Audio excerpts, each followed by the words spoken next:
Yeah. Oh. We're live. We are live. It's working. Hey, how you doing, guys? How are you doing? I hope you're having a good week so far, whatever you're doing, wherever you are in the world. So I thought I'd go live on a Thursday. Each Thursday I'm going to do a live Q&A. So if you are in this group and you're seeing my posts and you're seeing my content and you are quite curious, quite interested in this business of flipping pallets or making finder's fees, you might start thinking about some questions that you might have.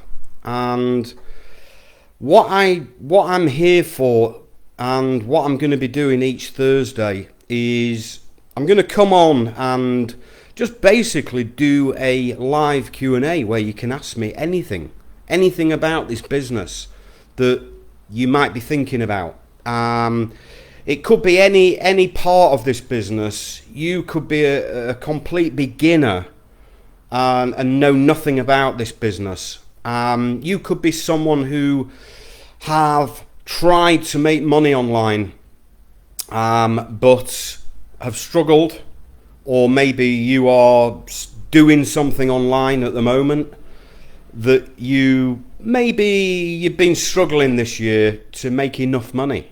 And certainly a lot of the online opportunities, the mainstream opportunities, e-commerce, drop shipping, affiliate marketing, Amazon, eBay, anything online that's highly saturated, that is getting harder and harder for sure. And what I'm seeing a lot of, and I do get messages of people, saying, Matt, I've been trying this year, I've been trying to sell on Amazon and it's just not working. I'm not making enough money. By the time I've made a bit of profit, I've got this expense and that expense, and it just is. It's just the online space is getting harder. And the thing is, what I say to people is that whatever you do to try and make some money online, whether it's on the side of your 9-to-5 job, or maybe it's a business that you run full time, you will have noticed yourself that it is getting harder and harder when you look at the money you've come out with after your expenses. Your profit margins are shrinking, and that is one of the big problems that I'm seeing right now. I'm seeing 2 or 3 of the same recurring problems that people are having online. And that is, like I say, people who are making profit online, doing something, their profits are shrinking this year because of, their expenses are higher, not just in business, but at home as well. The thing is, if you're making money selling something online, you might be making money, but all your expenses at home have increased.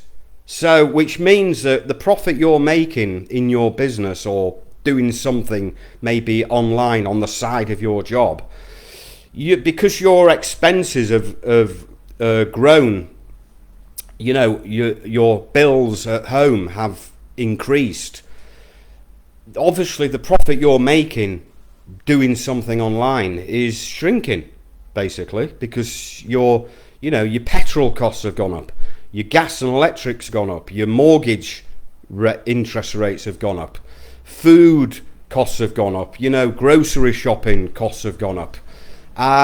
Every area of your life has increased, which means that your monthly overheads, your monthly bills, even me, all our bills have increased. And so it's not enough that you are making some money online, and basically you're not making enough money now because your bills have gone up, and you're probably thinking, actually, I want to get into something where I've got more of a chance, where the odds are not stacked against me. That's what you want to be thinking about doing.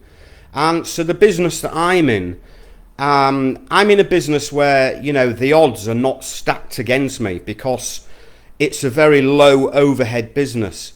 And the big problem with most online businesses that, the odds are stacked against you succeeding in e-commerce, dropshipping, Amazon, affiliate marketing,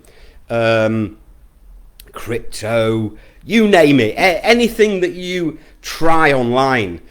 I'll tell you, as soon as you start something online, you've more chance of failing than succeeding these days, because there's so much competition. Everything's so highly saturated. Whatever you go and try, there's thousands and thousands of other people doing it. What I love about this business of flipping pallets or making finder's fees is that the odds are not stacked against you on succeeding in this business right from the beginning. Even if you're a complete beginner, the odds are not stacked against you failing, because the minute you start in this business, you know that there's no pressure. There's no pressure with big monthly overheads, and that is what I've always loved about this business, is the fact that it's a great low overhead business that you can run on the side of your job, and you don't have to worry about paying monthly rent on an office, monthly rent on warehousing. You don't have to worry about having money tied up in inventory, stock. You don't have any money tied up in stock. That's great, isn't it? To go to sleep on a night and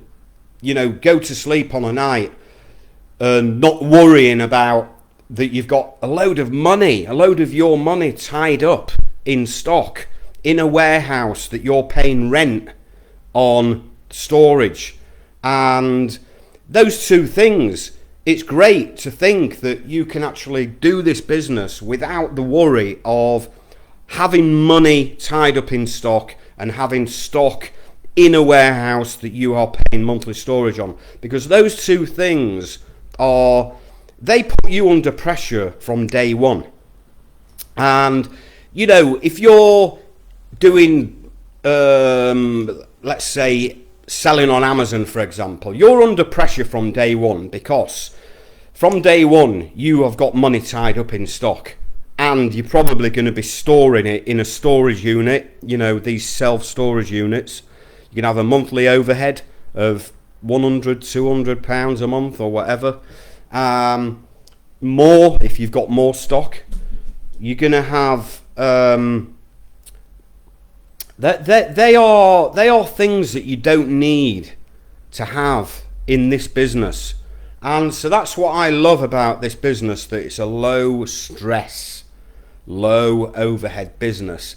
And for me, if someone asked me what kind of business could I start online, the first two things that I would say is start a business that has low overheads and is a low stress business, meaning that if you did have a quiet week or a quiet month and you didn't make much money, there's no pressure because you haven't got a load of expenses. Like some businesses have to make a few £1,000s a month or even a week just to stand still, meaning just to cover their weekly or monthly overheads. They've got to make so much profit in their business. That's before they start, having money to pay themselves basically. So that is the great thing about this business, is that you can start this business with no overheads. Zero overheads. You don't need any weekly or monthly overheads. All right. So if you were in a day job and you know that you're getting a monthly salary, great. And by the way, I don't really say to people, just quit your job and come into this business. I say, come into this business and do it on the side of your job and see how it goes. And then you can obviously start making some money and building up some capital. And then when you've got enough cushion and security, then if you've got enough money saved up for 5-6 months, you can quit your job, and you've got a cushion. You've got enough money to pay your bills until you get going in this business and start doing regular deals. All right. So what I want to talk about today as well is quite interesting. A lot of people don't think about this side of buying or sourcing, buying and flipping deals, is the actual deal itself, how it works, how that deal works. Now I've obviously gone through, going from zero to profit and what's involved, the actual roadmap going from zero right through to profit in the bank. But there's a lot of people don't think about the actual process before, during and after the deal. All right. So the thing is, before we do a deal, meaning before we get a buyer and do a deal with that buyer and get paid and get profit in the bank, there's certain things that we have to do. There's a certain process that we have to do to just get things, basically to dot the I's and cross the T's and just make sure we've got all the relevant details. There's a few things involved before, during and after a deal or a flip or flipping pallets. So the before bit is obviously gathering all the relevant information, because you can't just be offered something and and that's enough. There's a lot of detail that you need before you can show that deal to a buyer. You need to know the full information, right from product name, how many are there, what quantity is there, how it's packed, how many in a case, how many in an outer carton, how many cartons on a pallet, how many pallets in total, where those goods are actually located, in which country, or where in the country are they located. Are they in a storage? Are they in a third-party storage? Are they in the supplier's own storage? Does that seller that's offered us the goods actually own those goods? All right, that's a big question to ask, because sometimes you can get offered stock and the seller might not actually own that stock. All right, that can happen sometimes. So we need to be very clear on that. And if they don't own that stock, we want to know, well, if they don't own the stock, are they direct with that stock? Or has it gone down the line a few times? It could be a broker or middleman that's offered us that stock. So we've got to ask important questions about that stock first. Is that stock brand new? Or are they returns? Is there anything wrong with that stock? Is it perfect? Is it brand new and perfect with no quality issues?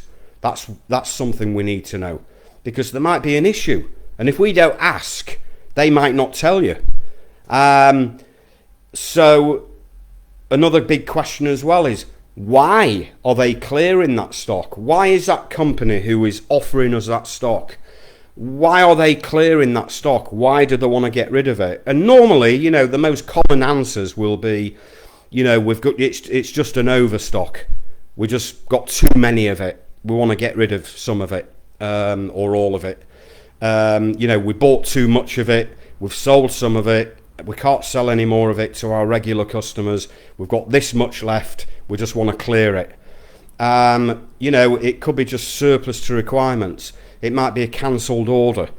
There's a few different reasons, but it's good to know. It's good to get the story, the background on that stock. Why is that company wanting to sell that stock? You know, some companies might want to get rid of that stock because there's an issue with it. There's a problem with it. And so, you know, if there is a problem with it, like, we want to know what is wrong with that stock. But most of the time, 90% of the time, there's nothing wrong with the stock. It's perfect. It's brand new. It's sealed in original cartons. It's just an overstock. It's just surplus, excess. And, you know, they've been sitting on it a bit too long. And, you know, they've decided to wash their hands of it and try and sell it and get rid of it. That's the main reason. All right. So, you know, we've just got to gather all the relevant information. We've got to gather all the relevant information before we start trying to move that deal forward and start validating that offer by getting some interest from our buyer connections. All right. So once we've gathered all that information, this is the before process. We just want to get as much information as possible. And also as well, we want to get some good photos of the product they're offering us and photos of the actual physical stock in the warehouse. It's no good. Sometimes you can get an offer of some stock and they'll send you photos, and the photos are like, you know, catalogue photos, generic, you know, just generic catalogue photos. No, I want to see photos of the actual physical stock that they're offering me. I want photos of the pallets of goods in the warehouse. Those pallets of goods that they want to sell to me, I want to physically see them on photos or even a video clip, you know, because now the great thing is that there's a, you know, we can use WhatsApp and get a video clip. We can even go live on video time with a seller. We can go live. They can be in their warehouse on WhatsApp video, and video the goods live in real time, you know, which is great. So it's almost like we have got in the car and travelled to this warehouse where those goods are, and we are physically staring at those goods, but we're literally just looking at our phone and we're seeing a real-time video of those goods in that warehouse. How awesome is that? That just saves hours and hours of time having to travel and to go see goods. So what I'm doing here is, as you can see, I'm basically doing things in like the most time effective way possible that you can do things in this business. And that's what I'm teaching, guys. And by the way, if you are, you know, if this sort of thing resonates with you and you want to learn from me, work alongside me and start and grow your own pallet flipping business, put flip in the comments and I'll send you some details. We can obviously schedule a call and get on a call. So yeah, so that's the before part. We're just gathering information on that deal. We just want all the relevant details, everything possible we want to know about that product. Sometimes we might get offered a product and, you know, we've got photos of it, we've got video footage of it, we've got pretty much everything, but we don't know the size of it almost. Like, you see pictures of something and videos of something, but even then you don't know the size of it. Like, it's not like you can hold it in your hand and see the actual size. certain things, you know what the size is. You know the size of a bottle of water. You know the size of a mobile phone. But there's certain products that might be in a retail pack, but you don't know how big that retail pack is. It could be a lot smaller than you think. It could be a lot bigger than you think. So sometimes I will just say, look, post me a sample of that product, and then I can touch it and feel it and see it in my hand. And that's a great thing to do in our business. Sometimes if you don't know that product well, and you just see a picture of it in its retail packaging, you don't know if it's a small thing or a big thing. So I like to get it posted to me and hold it in my hand. And it could be a nice big lump. It could be a tiny thing that I might have thought was bigger. And that is quite crucial in our business, because sometimes, like especially with retail products,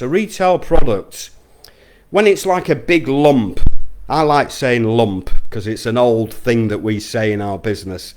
Oh, that's a big lump. That's a nice big dollar line or pound line or whatever. If it's a nice big thing and it looks like good value or perceived value, because it's in big flash colour packaging and it looks great, that can make a lot of difference to the value of a product. Whereas it could be something, it might be a high retail price, but it just might be small and little and might not look much value.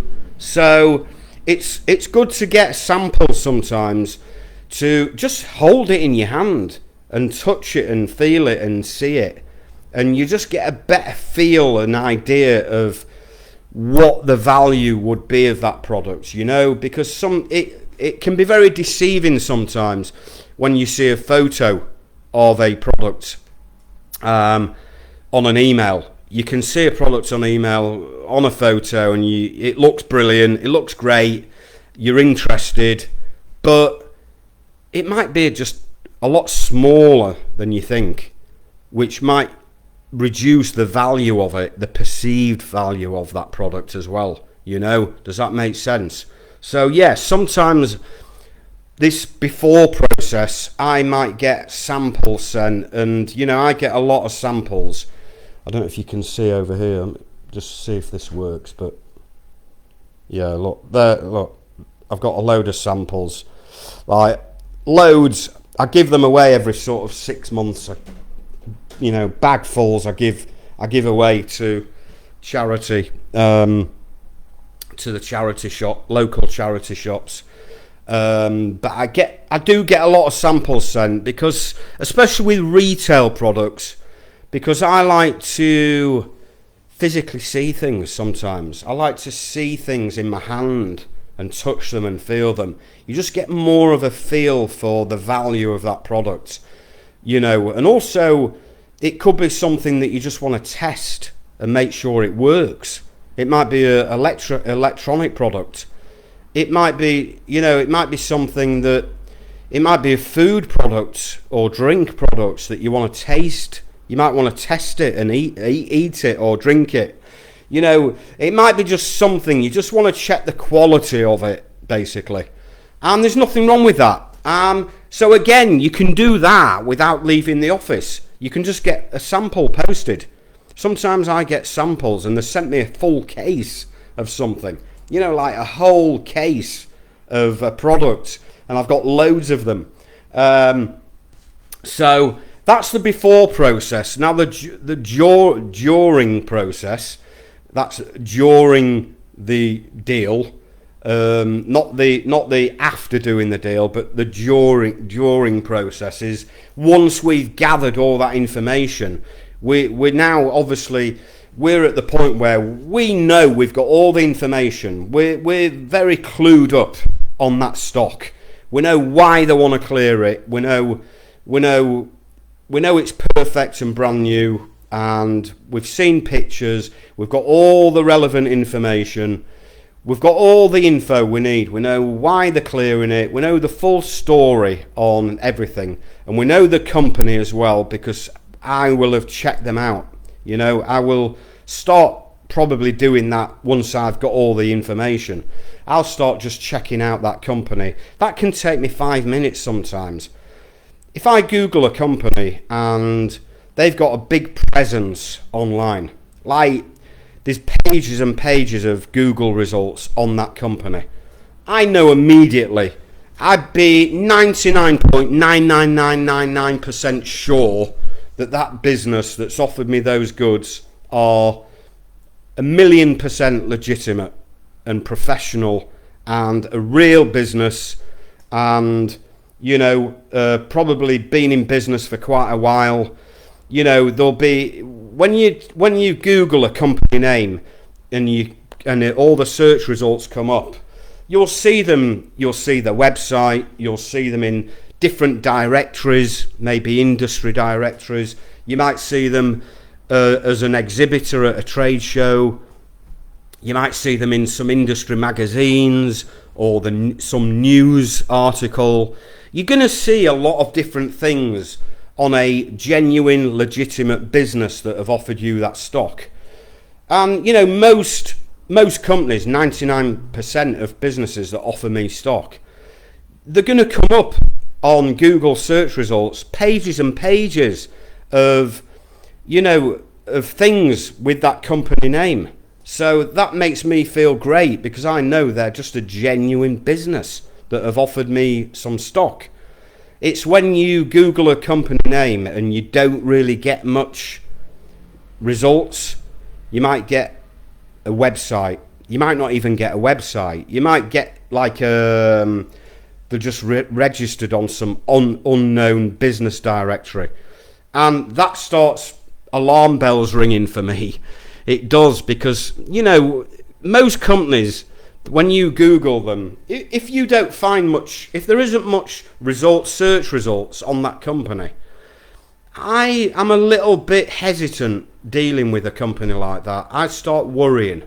And at that point, I'd think, are they genuine or are they not genuine? They might be genuine, but they just might not have a big online presence, that's all. So at that point, obviously, we're going to look into where are those goods located. Those goods that they've offered me, where are they located? I want to know exactly where, which town, which street, and which company, which warehouse are they located. If it's a third-party warehouse, meaning they store the goods in an external warehouse, I will contact that warehouse. I will ring them and I will say, hi, are you storing these goods for this company here? I will give the company name and I will confirm that those goods are stored by that company that have offered me the goods. You know, I will do that. I will check that the warehouse actually, you know, those goods actually exist in that warehouse, and that company that have offered me the goods own those goods. They're the first two things I will want to check. If that comes up okay, if that checks out okay, yeah, I'll start being a bit happy about that. That, you know, I've had it confirmed that those goods exist in that warehouse, in that location, in that town, city, in that street, and I've had it confirmed by someone that works at that warehouse that that company that have offered me the goods own those goods. That'll make me feel a bit better. But we will probably still send someone to inspect those goods at the point of, if we've agreed a deal, we will probably get someone to go and inspect those goods. So yeah, that's the during part, and then obviously the during part of the deal is the main process is obviously validating the offer, which I've talked to you about before, which is obviously discussing the deal with my potential buyer contacts that are interested in that stock that I've been offered. They might want a sample, so I will send them a sample. I will post a sample. You know, I do that every week. Some companies, they just Whatever they buy, they want to see a sample. Some companies might even want to just go to the warehouse and inspect the goods. Again, I will arrange that. I did it this week. A guy went yesterday, day before yesterday, to inspect some chemicals that I'm selling. And, he went down and inspected the goods. And I organised it, no problem, easy to do. So, a buyer is, all we're doing with a buyer is, once we've got interest from a buyer, all we are doing is we are just leading that buyer down this path where we reach that point of agreeing a price. So that when we're going down that path with this buyer who's interested, all we're basically doing is we are just literally jumping over walls and going under walls, going around the side of walls, and literally, jumping over hurdles, answering any questions that buyer has. Because that buyer is going to, however much information you give that buyer on that stock that you're offering, they'll always find something to ask. They just will. They'll want to know things like, what's the height of the pallet? What's the weight of the pallet? Is there what languages are on the packaging? What's the barcode on the product? What's the barcode on the outer case? What's the address where the goods are, so they can work out their transport costs? We just give them a postcode, in whichever country it's in, then they can calculate that. So they're always going to work out, they're always going to ask certain questions, and all we're doing is we're just jumping over hurdles. We're just leading that buyer down the path until they're 100% happy that they have got all the information they need, and now we're obviously talking price.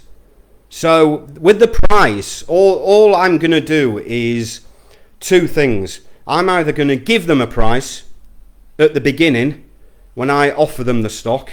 I'm going to give them a price that I want, or I'm going to ask them to make me an offer. Okay, two ways of doing it. I'm going to give them a price, or I'm going to ask them to make me an offer. Now, the reason you're probably thinking, why do I ask them to make me an offer on some stock that I'm offering them? I'll tell you why. Because the company that's offered me the stock have asked me to make them an offer. So the company that offers me the stock, all right, say a company has offered me a truckload of water, they might not give me a price. They might just say, look, we've got a truckload of water in our warehouse. This is the details. This is the size, quantity, expiry date, total pallets, location. Here's some photos. Make us an offer. Give us a price, what you'll give us. Give me a price, what you'll pay for this truckload of water. So I'm thinking, well, I can't give them a price because I haven't got a buyer yet. However, I will validate the offer. I'll show this offer to my buyers. All right. And then when my buyer says to me, what price do you want for this? I will then ask my buyer.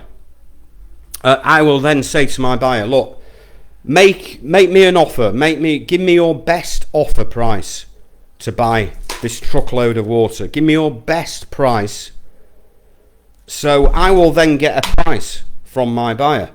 But sometimes the buyer will not give a price, all right? Sometimes what we're doing here is we're going there and back, there and back, there and back, from me to my buyer, from me to my supplier who's offered me the goods. I'm just in the middle here. I'm just going there and back, there and back. And all I'm doing is I'm going there and back until I reach that point where I know what my buyer wants to pay, and I know what I need to offer for those goods from my seller. Obviously, I'm offering less obviously, I'm offering less than what my buyer wants to pay. So I'm at reach that point at the end of the road where I'm in profit on that deal. And, sometimes I'll just keep squeezing and squeezing for another day or two. I'll try and squeeze my supplier who's offered me the goods down a little bit more, a little penny or two more, and I'll try and squeeze my buyer up a little bit more as well, and I'll keep squeezing a little bit, until I've made a bit more profit on that deal. Because over the year, if you keep doing that, you're going to make a lot of money by getting a bit more from your buyer and trying to get your seller down a little bit as well. So we're trying to just buy as low as possible, and we're trying to sell as high as possible. And obviously, at the end, we're going to reach that point where we've made some profit on that deal. It's agreed. The buyer's happy with the price he's going to pay, and the seller is happy with the price that I'm going to pay them. And then we'll exchange invoices, all right, and do the financial transactions. That is the after part of the deal. We're doing the agreement side of things, like the terms that we've agreed. So the terms that I normally agree will be that the buyer, when I agree a price with my buyer, who I'm going to flip those pallets onto, my terms will be that the buyer will collect the goods from where the goods are located right now. All right, I'm not going to get involved in transporting those goods. Now, sometimes I will, because I might not have any choice. The buyer might just say, no, I'll give you this price, but you've got to deliver. But I'll tell you, most of the time, I'll agree a price, and it's what we call X works price, EXW, X works, meaning buyer collects. The buyer collects the goods from where the goods are located in the country. All right. So once we've agreed the deal, the buyer knows that he's got to arrange his own transport.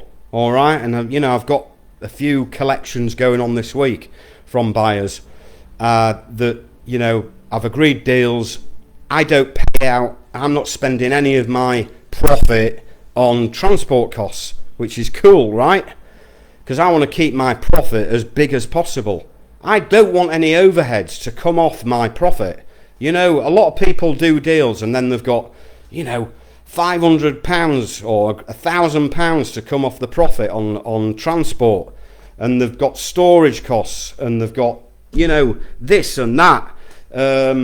No, I always do X works price. So I am basically agreeing a deal, and the deal is that the buyer picks up the stock. All right, I'm nothing to do with that. All right, and finally, payment terms. I will always do the same payment terms with all of my buyers, whether they're old buyers, old established customers, or brand new customers. Everyone is on the same payment terms, payment up front. All right, I give no credit terms. I'm not a bank. I don't give payment terms to anyone. No one gets 30 days off me to pay. No one gets 60 days off me. All my customers, all right, every customer that I deal with, it don't matter what industry, what product, how much, how big quantity there are, whether it's a few pallets or several truckloads, all my customers are on the same payment terms, payment up front. Pro forma, that's what it's called, pro forma payment. I get paid up front, all right, before my buyer collects the goods. They pay me in full, 100%. They pay me.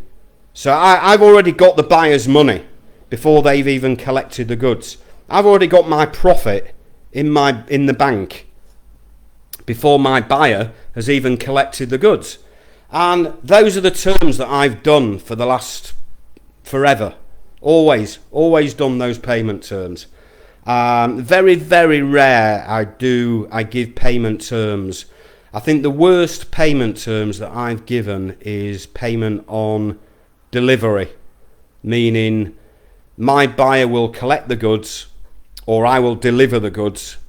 Once they've got the goods and received the goods and checked them and counted them, then they pay me. All right, so yeah, we'd call that payment on delivery, basically. So once they've received the goods, unloaded the truck, counted them, counted the stock, checked it, make sure it's all perfect, then they pay me. So payment on delivery, which is still brilliant payment terms. All right, a lot of these guys in my business who deal with the direct retailers, they give 30 days credit, they give 60 days credit, even 90 days credit, you know, crazy. But even 30 days, it's like, why should I wait 30 days for my money? All right, if I'm selling you a great deal and you're buying it cheaper than China, you're buying it cheaper than what it costs to be actually made, you know, you're getting such a great deal that you're buying it at under original factory prices. You're getting a fantastic deal, a highly discounted deal you're buying off me. If you're getting such a highly discounted deal, a phenomenal deal that's saving you a lot of money and you're going to make a lot of money on it, you pay me up front. Done. That's it. Those are the terms. So, and that's it, guys. That is the whole process of the deal, you know, the before, during and after. All right, so guys, please rewatch this and you'll understand the process of how we do things, from being offered some inventory from a company, what we actually do to move that deal along, and the information that we need, and the due diligence that we do, and the checks that we do when we're dealing with a company that's offered us some stock. Because obviously, because we're dealing online, we've got to make sure that everything is bang on. But it's so easy to do deals online nowadays. It's easy to check companies out. It's easy to get all the right information that you need on that deal. And that's why I flip pallets of deals. You know, I flip deals 100% online. I don't use the phone, very rarely use the phone. I do all the communication with the seller who's offered me the goods and with my buyer. All the communication is email, WhatsApp, LinkedIn Messenger, Facebook Messenger, text, but mainly email and WhatsApp.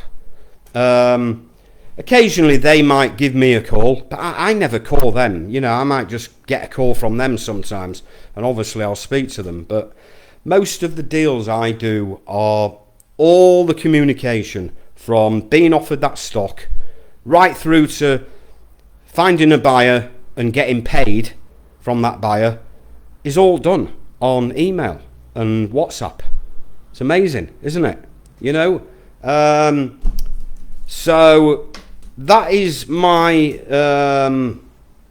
that is the deal, basically. The deal of, the process, the roadmap of, I won't say it's what my explanation isn't what going from zero to profit. It's just the process of the things that you need to do when you're offered stock, what information you need.